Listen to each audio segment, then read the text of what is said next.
Selamat pagi para siswa semua. Hari ini kita akan belajar pendidikan agama Kristen dengan tema sekolah sebagai lembaga pendidikan. Mari kita satukan hati dan pikiran kita dalam doa sebelum kita mulai belajar. Tuhan Yesus, pada hari ini kami akan memulai pembelajaran kami. Tuhan tolong supaya kami memiliki hati yang bersukacita di dalam pembelajaran kami. Kami serahkan doa ini di dalam nama Yesus Kristus, Tuhan dan Juru Selamat kami. Amin. Anak-anak, tujuan pembelajaran kita pada hari ini adalah menganalisis pendidikan yang dilaksanakan sekolah. Yang kedua, menganalisis pentingnya penguatan pendidikan karakter terhadap anak. Yang ketiga adalah mengevaluasi kemitraan keluarga dan sekolah dalam pendidikan anak. Kita mulai dari pendidikan formal. Para siswa semua, kita tahu bahwa orang tua adalah orang pertama yang bertanggung jawab langsung terhadap pendidikan anak. Meskipun demikian, ada orang lain yang lebih ahli dalam bidang pendidikan dan ilmu pengetahuan, yaitu guru. Nah, oleh karena itu, orang tua menghantarkan putra-putrinya ke sekolah untuk bertemu dengan guru dan mendapat pendidikan yang lebih tinggi di sekolah. Di sekolah ada sistem pendidikan terencana. Peserta didik menerima berbagai ilmu pengetahuan yang akan memperlengkapi mereka dalam kehidupan sehari-hari. Sebagai wadah pendidikan, sekolah diharapkan dapat menghasilkan individu yang memiliki kompetensi sikap spiritual, sikap sosial, pengetahuan, dan keterampilan. Untuk mencapai hal tersebut, sekolah perlu merancang pembelajaran dengan metode-metode yang menantang dan menarik, melaksanakan pembelajaran dengan semua proses pendidikan yang menyenangkan dan bermakna, dan melaporkan hasil pembelajaran kepada orang tua yang telah menitipkan putra-putrinya untuk dididik. Nah, sekolah adalah lembaga pendidikan formal yang diselenggarakan secara khusus. Sekolah dibagi atas jenjang-jenjang yang terbagi berdasarkan usia anak, waktu yang lebih lama sesuai programnya, materi ajar yang bersifat akademis dan umum, mengutamakan kualitas pendidikan. Jadi, kedudukan sekolah sebagai lembaga pendidikan adalah wadah pendidikan formal yang meneruskan, mengembangkan dan melengkapi pendidikan dasar yang telah diberikan dalam keluarga. Sekolah melaksanakan tugasnya mendidik dan mengajar, yaitu memperbaiki dasar dan pemahaman keliru serta memperluas pengetahuan siswa. Dari pendidikan dan pengajaran tersebut diharapkan siswa mengalami perubahan tingkah laku yang lebih baik dan bermakna bagi kehidupannya sendiri. Kita masuk dalam tujuan pendidikan nasional. Sekolah sebagai lembaga formal lahir dan berkembang secara efektif dan efisien dari pemerintah untuk masyarakat. Tujuan pendidikan di sekolah sebagai lembaga pendidikan adalah mendidik dan mengajar anak dengan ilmu pengetahuan yang bersifat akademis dan umum. Ikut membentuk kepribadian anak agar menjadi pribadi dewasa yang mandiri, mengembangkan potensi manusia secara berencana, terarah, dan tersistematik. Meneruskan, mempertahankan, dan mengembangkan kebudayaan suatu masyarakat, mengembangkan keahlian siswa untuk kemandiriannya menghadapi tantangan zaman dan kebutuhannya sendiri, serta membantu keluarga untuk mendidik dan memperhalus tingkah laku anak yang dibawa dari lingkungan keluarga. Di sekolah, setiap anak akan bergaul dengan seluruh masyarakat sekolah, yaitu guru, teman, karyawan. Mereka belajar mentaati peraturan-peraturan di sekolah, belajar menerapkan nilai-nilai agama, moral, dan sosial. Pendidikan di sekolah berperan membentuk susila dan budi pekerti agar kelak setiap anak menjadi anggota masyarakat yang berguna bagi bangsa dan negara.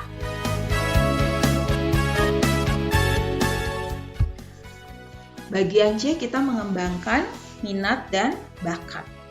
Setiap anak lahir dengan kemampuan yang berbeda-beda dan tertarik pada suatu bidang tertentu. Memang pendidikan di sekolah pada umumnya dilaksanakan secara klasikal. Salah satu cara untuk semua peserta didik dalam satu waktu dan semua peserta didik diwajibkan mengikuti semua mata pelajaran yang direncanakan di sekolah. Peserta didik tidak dapat mengabaikan satu mata pelajaran karena alasan tidak tertarik atau tidak suka terhadap mata pelajaran tersebut.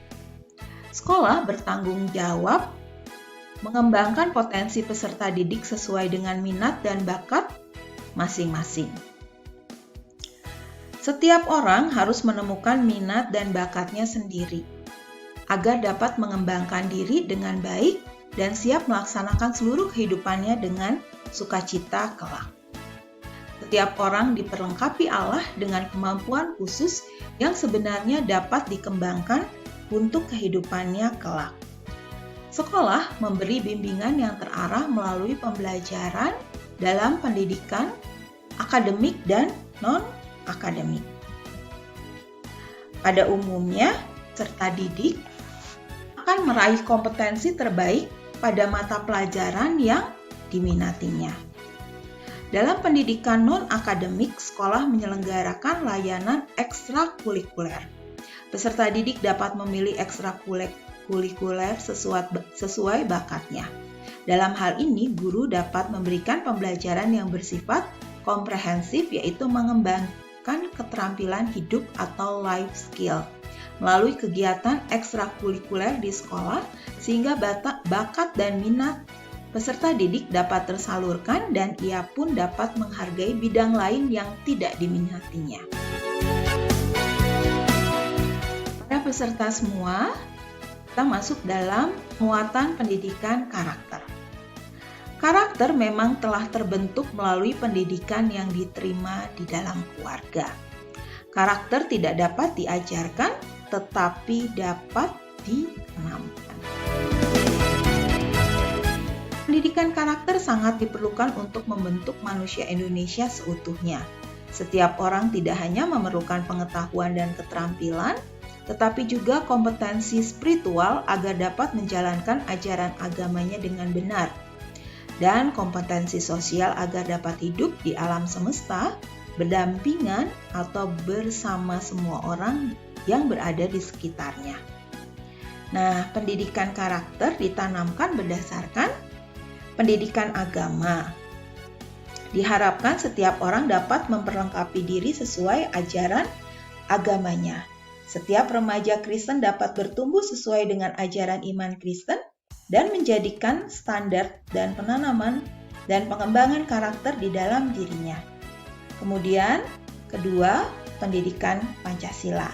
Nilai-nilai yang terkandung di dalam Pancasila menjadi nilai-nilai yang mengatur kehidupan berbangsa dan bernegara, mengatur bagaimana kehidupan bermasyarakat yang baik sehingga dapat saling menghargai dan menerima meskipun terdapat banyak perbedaan.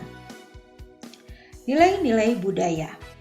Budaya menjadi dasar pemberian makna terhadap suatu konsep dan arti dalam komunikasi antar anggota masyarakat. Karakter tidak hanya mencakup perbuatan dan perilaku yang terlihat, tetapi dimulai dari dalam diri seseorang, menyentuh hati dan kehidupan pribadi.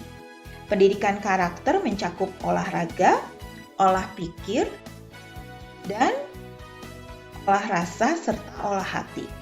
Pendidikan karakter yang telah diterima di dalam keluarga akan menentukan menjadi seperti apa seorang ketika berada di luar rumah atau di luar keluarganya. Menghadapi banyak masalah dan berelasi dengan orang lain yang tentu mempunyai banyak perbedaan, menuntut seseorang memiliki kemampuan atau kompetensi khusus untuk mengatasinya.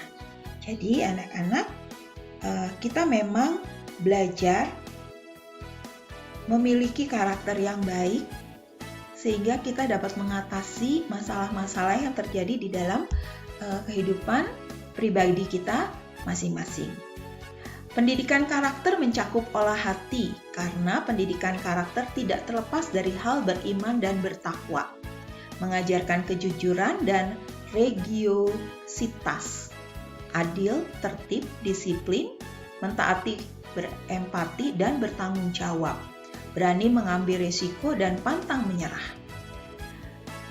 Kemudian pendidikan karakter itu mencakup olah pikir, mengembangkan kecerdasan, cara berpikir kritis, kreatif, inovatif, dan rasa ingin tahu yang besar, produktif, reflektif, dan berorientasi pada ilmu pengetahuan, teknologi, dan seni.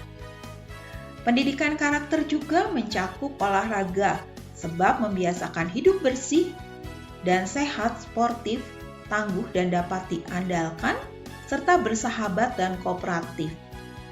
Juga pendidikan karakter itu mencakup olah rasa dan karsa, karena pendidikan karakter menanamkan karakter kemanusiaan yang saling menghargai, gotong royong, kebersamaan, rasa hormat, ramah kepada orang lain, toleran terhadap penganut agama yang berbeda dengan dirinya sendiri, dan nasionalis serta suka bekerja keras, dinamis, patriotik, serta bangga terhadap Indonesia.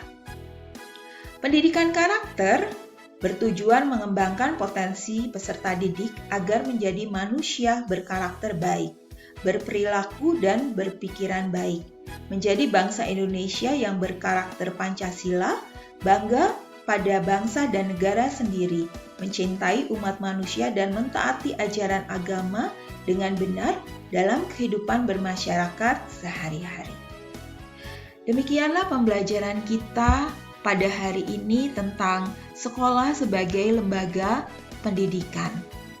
Sekolah merupakan wadah pendidikan formal yang meneruskan, mengembangkan, dan melengkapi pendidikan dasar yang telah diberikan di dalam keluarga.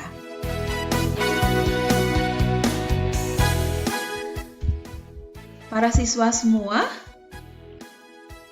diharapkan kita memahami sekolah adalah kelanjutan dari pendidikan yang ada di dalam rumah. Pendidikan di dalam keluarga tetaplah pendidikan yang terutama dan yang pertama. Mari kita satu di dalam doa. Terima kasih Tuhan untuk pembelajaran kami hari ini. Biarlah kami memahami bahwa kami sudah memiliki pendidikan yang pertama dan utama di dalam keluarga kami, dan kami tetap mau meneruskan pendidikan kami di dalam sekolah kami, dan kami bersyukur untuk pembelajaran yang sudah Tuhan berikan hari ini. Di dalam nama Yesus Kristus, kami berdoa dan mengucap syukur. Amin.